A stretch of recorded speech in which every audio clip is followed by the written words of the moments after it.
빛을 전한 사람들 2권 제16장 제사장들의 봉사 성전에서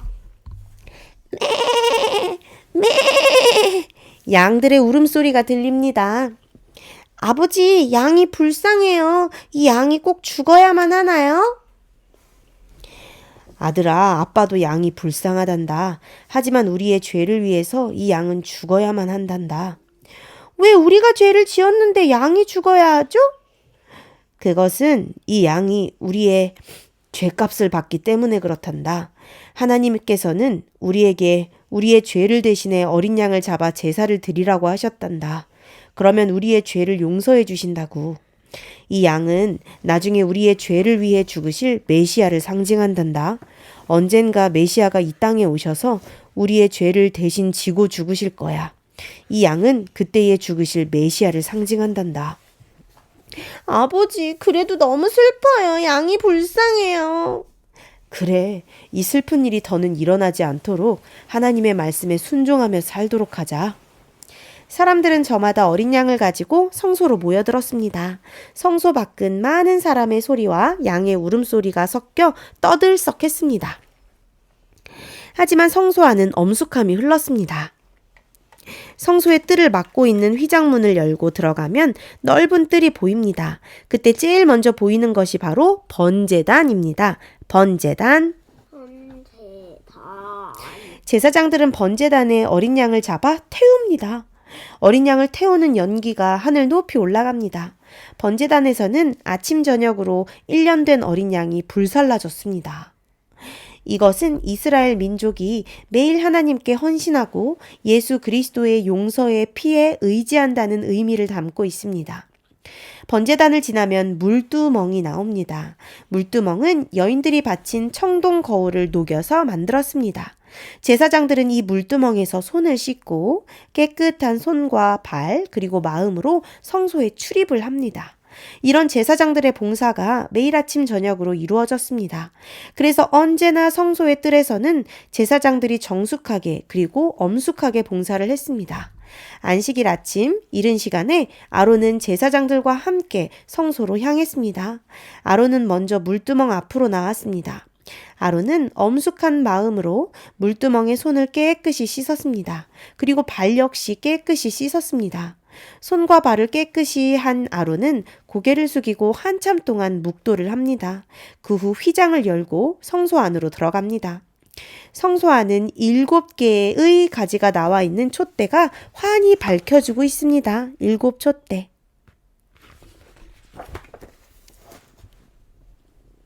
7개의 가지 위에는 7개의 초가 항상 꺼지지 않고 불타오르고 있었습니다.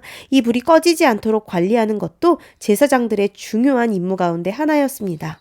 이 촛대는 하나님의 빛을 상징하였습니다. 또한 광야의 어둠과 추위로부터 지켜주시는 하나님의 불을 상징하기도 했습니다. 아론의 눈에 분향단이 들어왔습니다. 분향단에서는 향이 타오르고 있었습니다. 향 냄새가 온 성소에 가득했습니다. 아론은 발을 옮겨 떡상으로 갔습니다. 떡상에는 12개의 떡이 놓여 있었는데 안식일 아침마다 이 떡을 갈아주었습니다. 이 12개의 떡은 이스라엘 지파를 상징하였고 하나님의 은혜의 상징이기도 했습니다.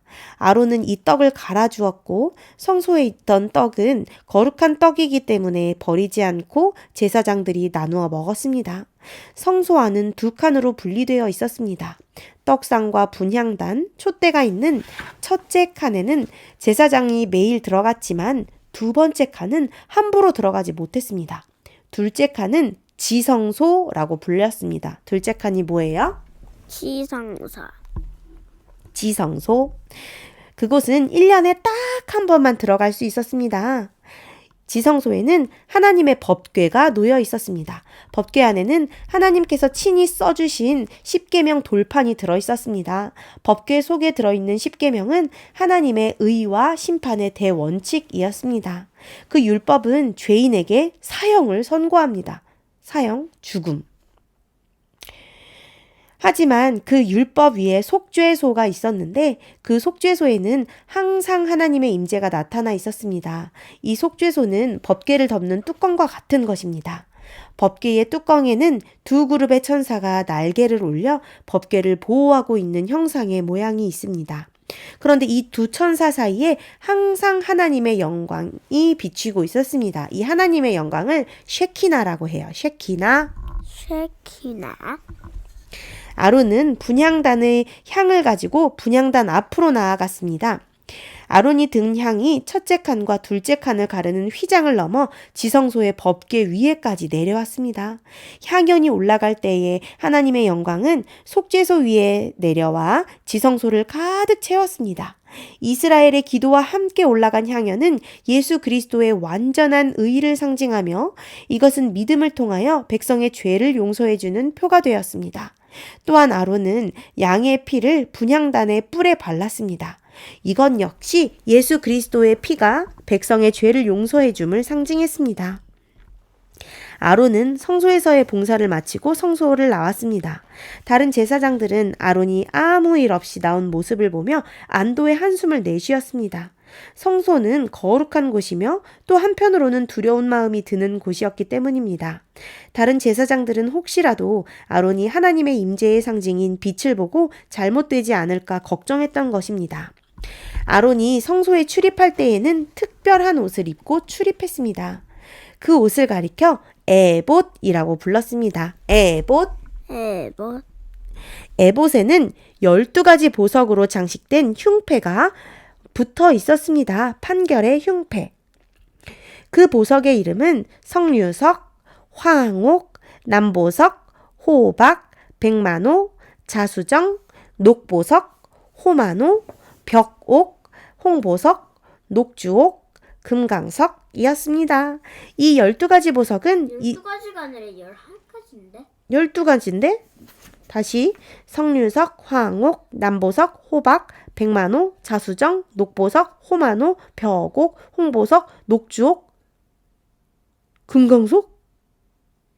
12개야. 지금 12개를 했는데 둘, 넷, 여섯, 여덟, 열, 12. 아까 잘못 썼네. 12가지예요. 이 12가지 보석은 이스라엘 지파를 상징했습니다. 그리고 흉패의 좌우에 찬란한 빛을 발하는 두 큰 보석이 달려 있었습니다. 그것의 이름이 뭘까요? 우림과 둠밈.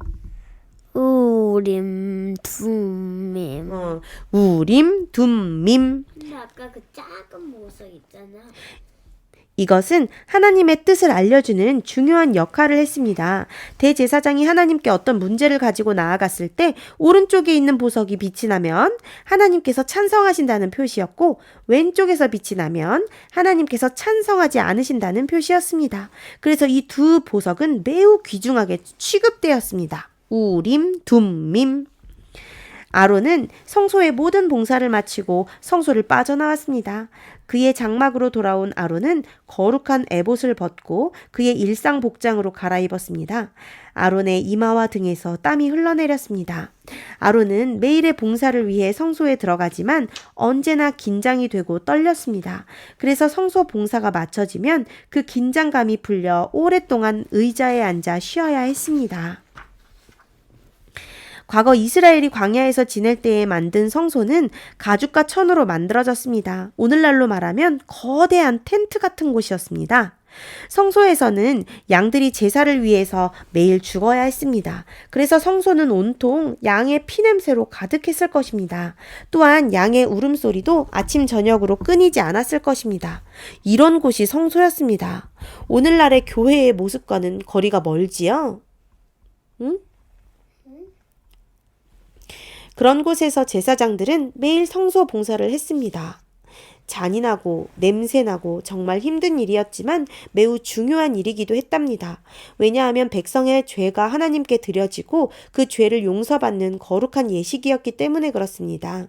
그 일을 위해서 레위인들은 구별되었고 제사장으로 봉사를 했습니다.